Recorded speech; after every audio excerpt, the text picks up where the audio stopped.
We're looking into the Mandlakazi Gorge. The Mandlakazi River has its source right up near Shlebar Mountain, and it drains this part of Natal to empty into the Indian Ocean at a place called St. Lucia. There's the gorge. That is the very impressive narrowings of this river as it flows out onto the plain to make its way to the sea. But now, if you pan to the right and look at these two twin peaks, that twin peak, that's the peak on the left, that's the one we're looking at, that very impressive peak, is known as Gaza. That's Gaza Hill, and that, interestingly enough, is the secret burial place of the Shangaan kings. The Shangaans were hived off when Shaka was still around on this part of the territory in the 19th century. He took on the Ndwandwes, and the Ndwandwes were one of the major political entities at the time. And they broke up, and one of their chiefs, Shoshagan, went into Mozambique, into Gaza province, and he established the Shangaan nation. Now, it was the practice when their kings and royalty died as early as the 20th century that the bodies would be brought back and be buried in the crevasses of that mighty lofty hill that you see that the camera is currently focused on. I've climbed it. I must admit that there are caves and crevasses in there, and when I climbed it in 1982 I did not see any traces of pots and shards of pottery in there, etc. If there had been, I should imagine that they have been looted, but that is a very, very sacred spot to the Shangaan people. Coming across, panning through there to the right, we now see what we know as Chineni, which lends its name to this battlefield. That hill there, of course, is the base of which in June 1884 was where the Mandlakazi mustered their main forces to ambush the advancing Usutus who came in from the west. So that is really the background to those two hills. It's a startling landmark. You can see it for literally miles around. It's part of the Ubomba range, which runs from the coast all the way up the eastern border of the Kruger Park. And should you ever open up Ryder Haggard's books, Ryder Haggard used to be a district clerk up at Ubomba, which, if you pan the camera across to your left and you look up at the re-entrant there, straight to the top, there's a little village up there which was a colonial outpost in the 19th century.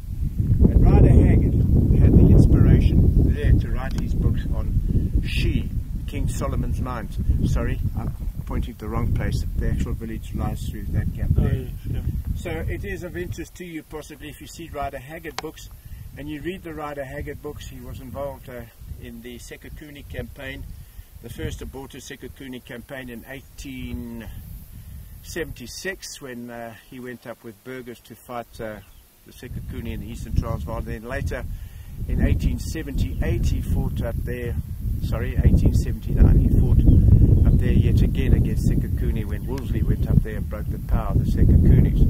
A very interesting man. When we were in Newcastle, I pointed out where he had his home for a while at a place called Hilltop, I think it was called, Hill something.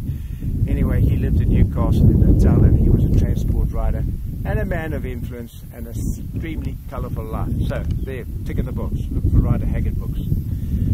Coming to that sector, whilst you're still up there, look once again at what you filmed earlier. You've got this mountain range up here on the left, which is where Zibhebhu concealed his women and cattle. They were later routed by the advancing Lesotho, who went up there and clubbed them and killed them and seized their cattle, 40,000 to 60,000 in number. The Mandlakazi also fled up this particular hills, which you see here, up that ravine, to escape the wrath of the Lesotho, and likewise suffered several casualties. If one wants to look at the numbers of Lesotho, as you would, the Mandlakazi that were killed here, one can only estimate that six brothers of Zibhebhu were killed in this fight. Zibhebhu, when he himself fled, went up that ravine there on his little pony, followed by two white traders, Dark and Eckersley. These white mercenaries had been fighting on the side of the Mandlakazi, obviously with a view of gaining favour and currying favour with Zibhebhu should he emerge the winner. So there you go, another view, of course, right across the left of us here in this bush, this rising ground, and of course further to the left and down to the river is where the main clash took place. Just to reiterate, the river runs through from the left to our right, in other words from west to east, and it's in that low ground amongst all those fever trees, which is not visible from this point, but we'll see it when we get up onto the high ground.